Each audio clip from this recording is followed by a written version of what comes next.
घूमते घूमते एक आदमी जंगली लोगों के बीच फंस जाता है। जंगली लोगों से बचने के लिए उसे एक गेम खेलना होगा। उसके सामने 5 ग्लासेस हैं। जंगली लोग पहले ग्लास के नीचे एक पत्थर रख देते हैं। अब वो इन्हें घुमाएंगे। उसे बताना है कि पत्थर यानी रॉक कौन से ग्लास के नीचे रखा है। आप भी ध्यान से देखिए।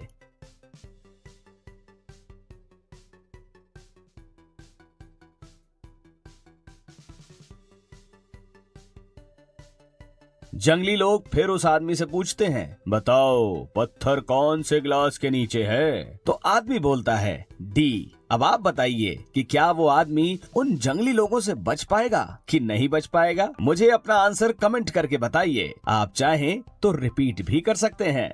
इस वीडियो में टोटल 15 पहेलियां हैं, तो आप जितनी पहेलियों का सही जवाब दे पाओगे आपके उतने पॉइंट्स होंगे।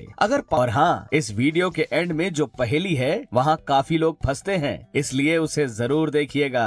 आपको एक तांत्रिक किडनैप करके एक जादुई घर में कैद कर देता है। हालांकि आप सामने दिख रहे 4 दरवाजे में से किसी एक दरवाजे से बाहर निकल सकते हैं। पहले दरवाजे के पीछे बहुत ज्यादा ठंड है। अगर आप इस दरवाजे से जाएंगे तो आप कुछ ही सेकंड्स में बर्फ बन जाएंगे। दूसरे दरवाजे के पीछे सूरज इतना तेज है कि वहाँ से गुजर रही कोई भी चीज तुरंत राख में बदल जाएगी। तीसरे दरवाजे के पीछे एक नदी है जिसमें भूखे एलिगेटर्स और क्रोकोडाइल्स यानी मगरमच्छ भरे पड़े हैं। चौथे और आखिरी दरवाजे के पीछे जहरीली गैस है जिसमें आपका दम घुट जाएगा।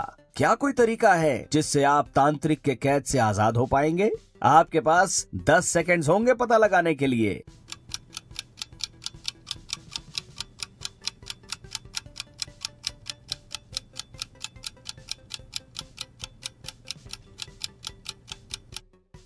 कॉमन सेंस लगाना था। शाम का इंतजार करो और जब सूरज ढल जाए तो दूसरे दरवाजे से निकल लो। क्या आपका जवाब भी यही था? इस पहेली में मेरे शब्दों पर ध्यान दीजिएगा, वरना आप फंस जाओगे। आप घूमते घूमते गुफा में फंस गए हैं। आपके सामने गुफा से बाहर निकलने के 2 दरवाजे होते हैं। पहले दरवाजे के पीछे गर्म लावा की नदी है। अगर आप उसमें गए तो आप ऑफ कोर्स जलकर मर जाएंगे। दूसरे दरवाजे के पीछे -30 डिग्री के ठंडे पानी की नदी है। इस दरवाजे से अगर आप तैर कर गए तो आप पानी में बर्फ बन जाएंगे और आपकी मौत हो जाएगी। आपके पास कोई सामान नहीं है और आप अकेले हैं। बताइए कि आप कौन सा दरवाजा चुनेंगे गुफा से बाहर आने के लिए? और जैसा कि मैंने बताया, मेरे शब्दों पर ध्यान जरूर दीजिएगा, वरना यहाँ आपका पॉइंट नहीं बढ़ेगा। स्टार्ट।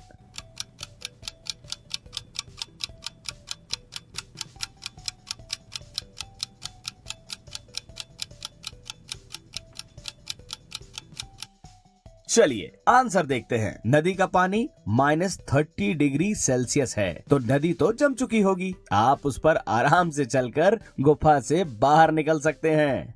सिंह साहब की डेथ हो जाती है। इन्वेस्टिगेशन के लिए पुलिस को बुलाते हैं। पुलिस आती है और घर के चारों सदस्यों से पूछताछ करती है। सिंह साहब की वाइफ बोलती है, मैं तो रूम साफ कर रही थी, मुझे कुछ भी नहीं पता है। उसका बेटा बोलता है, मेरे तो हाथ फ्रैक्चर है, मैं दिन भर बेड पर सोया हुआ था। गार्डनर बोलता है, मैं तो लंच कर रहा था साहब। और कुक बोलता है, मैं तो बाजार सब्जी लेने गया था, मुझे रात का खाना जो तैयार करना था। इन सब का इंटरव्यू लेने के बाद भी पुलिस को कोई सुराग नहीं मिलता है। ऑफिसर अगले दिन वापस आता है चारों से कुछ और पूछताछ करने के लिए, और इस बार वो समझ जाता है कि सिंह साहब का खूनी कौन है। पर कैसे? पुलिस को इस बार ऐसा कौन सा सुराग मिला? आपके पास 10 सेकंड्स होंगे पता लगाने के लिए। आप चाहें तो वीडियो थोड़ा पीछे करके देख सकते हैं।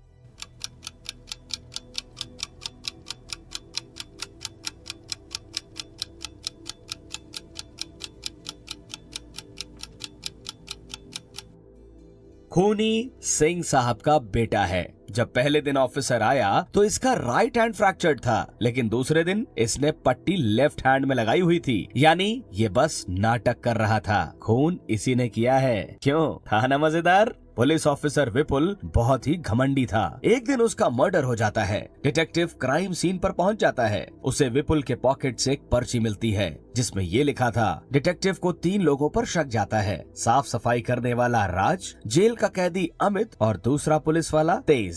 साफ सफाई वाला बताता है, मैं तो सफाई कर रहा था, इंस्पेक्टर विपुल मुझे हमेशा डांटते रहते थे, फिर भी मैंने कुछ नहीं किया है, जेल का कैदी बताता है। सबको जेल में डाल देता था, लेकिन मैंने मर्डर नहीं किया है। दूसरा ऑफिसर तेज कहता है, मैं तो चाय पीने बाहर गया था, मुझे कोई आइडिया नहीं है। डिटेक्टिव विपुल के पॉकेट से मिली पर्ची को वापस से देखता है और समझ जाता है कि खूनी कौन है। क्या आप बता सकते हैं खूनी कौन है?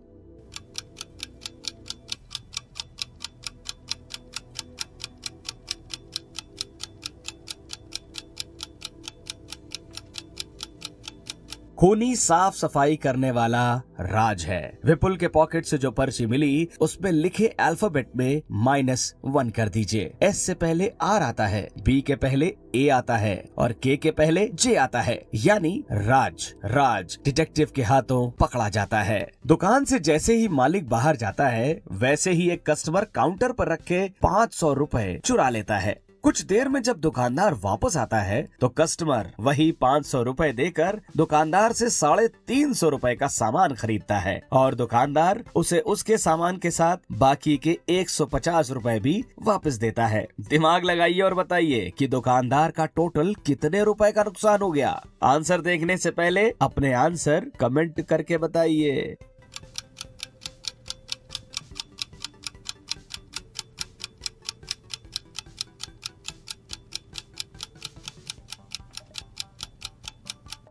दुकानदार के 500 रुपए का ही नुकसान हुआ है। कैसे? कस्टमर ने 500 रुपए चुराए पर उसने 500 दुकानदार को वापस भी कर दिए, यानी टोटल नुकसान 500 रुपए का ही हुआ। 350 का सामान और 150 रुपए कैश। आपका यहाँ पॉइंट बढ़ा या कंफ्यूज हो गए? यहाँ एक आदमी को रास्ते में एक वॉलेट पड़ा मिलता है। उस वॉलेट पर एस लिखा होता है। वो आदमी उसी जगह पर एक नोट छोड़ देता है, ये लिख के कि जिसका भी ये वॉलेट है वो सेक्टर 8 में रोहित के घर आ जाए। अगले दिन उसके घर 4 लोग आते हैं और चारों कहते हैं कि वो पर्स उनका है। रोहित असली ओनर को पहचानने के लिए उनसे कुछ सवाल पूछता है। आप लोगों का नाम क्या है? पहला लड़का कहता है शुभम, दूसरा वैभव, तीसरा साकेत और चौथा श्याम। रोहित फिर दूसरा सवाल पूछता है, ये वॉलेट आपने कब खोया था? पहला आदमी कहता है दोपहर में घर जाते वक्त। दूसरा, जी दोपहर में स्टेशन जाते वक्त। तीसरा, दोपहर में जब दोस्त से मिलने गया था तब। और चौथा, शाम को जब मैं सब्जी लेने गया हुआ था। रोहित को अब भी 2 लोगों पर शक जाता है और वो एक सवाल पूछता है, वॉलेट कौन से कलर का था? पहला आदमी कहता है ग्रीन, दूसरा ब्राउन, तीसरा ब्राउन और चौथा भी ब्राउन ही कहता है। रोहित को अब समझ में आ जाता है कि बैग किसका है। क्या आप समझ पाए? आंसर देखने के पहले अपने आंसर कमेंट करके बताइए।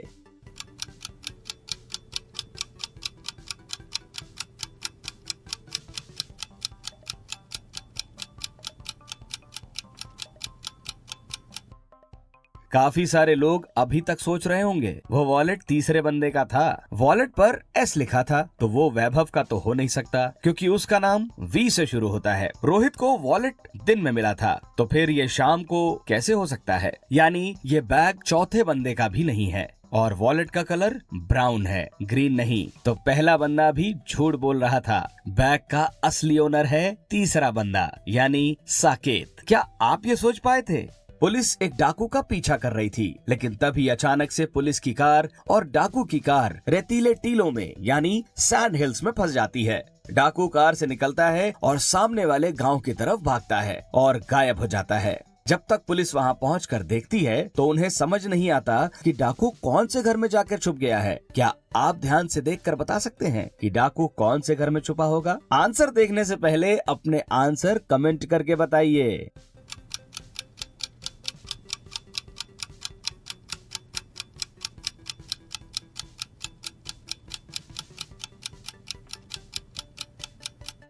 बाकी घरों में पैरों के निशान उस घर के गेट तक जा रहे हैं, लेकिन गेट तो बंद है। लेकिन अगर आप पैरों के निशान को ध्यान से देखेंगे तो घर डी के पैरों के निशान खिड़की की तरफ जा रहे हैं। मतलब डाकू जरूर इस खिड़की से घर के अंदर घुस गया होगा।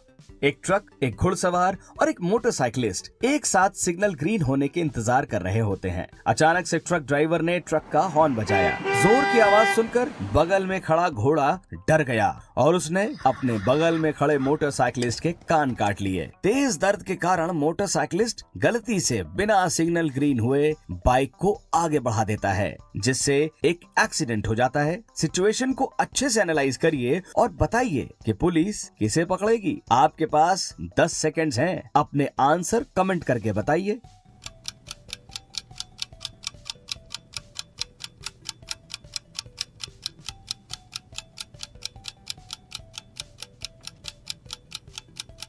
अगर आपने मोटरसाइकिलिस्ट सोचा तो आपका यहाँ 1 पॉइंट बढ़ेगा।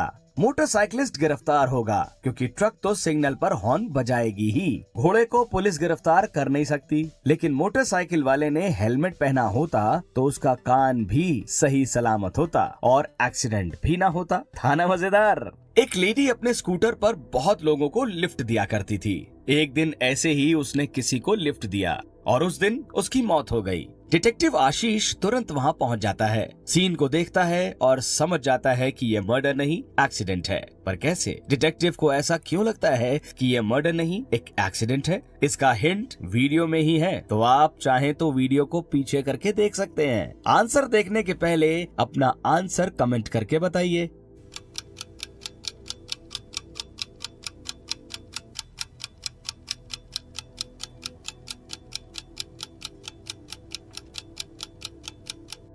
रिडल सॉल्व कर पाए या अभी भी सोच ही रहे हो? अगर आप ध्यान से देखेंगे तो लड़की का दुपट्टा हमेशा हवा में लटकता रहता था। एक बार वो बाइक के चक्के में फंस गया और गर्दन टूटने की वजह से लड़की की मौत हो गई। अभी आगे वीडियो और भी गजब के रिडल्स बाकी हैं, पर उससे पहले अगर वीडियो को लाइक करना भूल गए तो लाइक चेक कर लो, क्योंकि लाइक करना जरूरी है यार। राहुल बैंक से पैसा निकाल कर घर जा रहा था, तभी पीछे से किसी ने उसको धक्का दिया और उसका सूटकेस छीन लिया। चोर सूटकेस को लेकर बैंक के अंदर चला गया। मुंह के बल गिरने की वजह से राहुल चोर का चेहरा नहीं देख पाया, लेकिन उसने चोर को बैंक के अंदर जाते हुए देख लिया था। वो तुरंत बैंक के अंदर गया और चोर को ढूंढने लगा। पैसों से भरा सूटकेस उसे 2 औरतों के बीच में दिखा। क्या आप ये बता सकते हैं कि इन दोनों में से चोर कौन है? आपके पास है 10 सेकेंड्स, अपना आंसर कमेंट करके बताइए।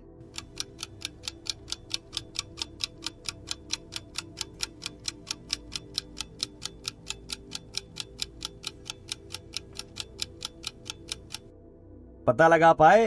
अगर ए ने चोरी की होती तो सूटकेस उसके राइट में होना चाहिए था, क्योंकि उसके लेफ्ट हैंड में प्लास्टर है, मतलब चोरी बी ने की है। क्या आप बता सकते हैं कि इस लेडी का हस्बैंड कौन है? तीनों फोटोज को गौर से देखिए और मेरे बताने से पहले अपना आंसर कमेंट कीजिए।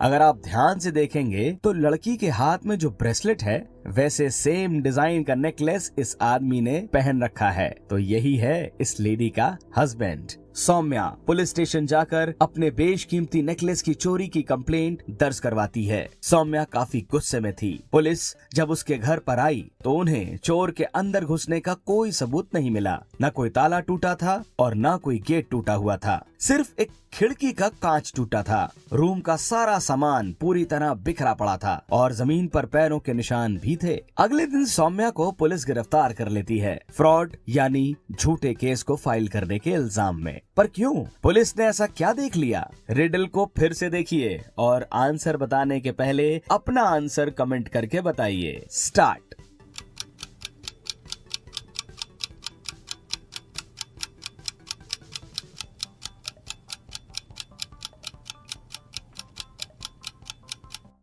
ओवर। पुलिस को विश्वास हुआ कि सौम्या झूठी है, क्योंकि रूम की खिड़की रूम के अंदर से तोड़ी गई थी। अगर वो बाहर से टूटी होती तो फर्श पर कांच बिखरे पड़े होते। इन तीनों रास्तों को ध्यान से देखिए और मुझे बताइए कि आप कौन सा रास्ता चुनेंगे। पहला रास्ता नुकीले बर्फ का है, दूसरा रास्ता गरम लावा का है और तीसरा रास्ता जलते हुए कोयले यानी कोल का है। आंसर देखने से पहले अपने आंसर कमेंट करके बताइए।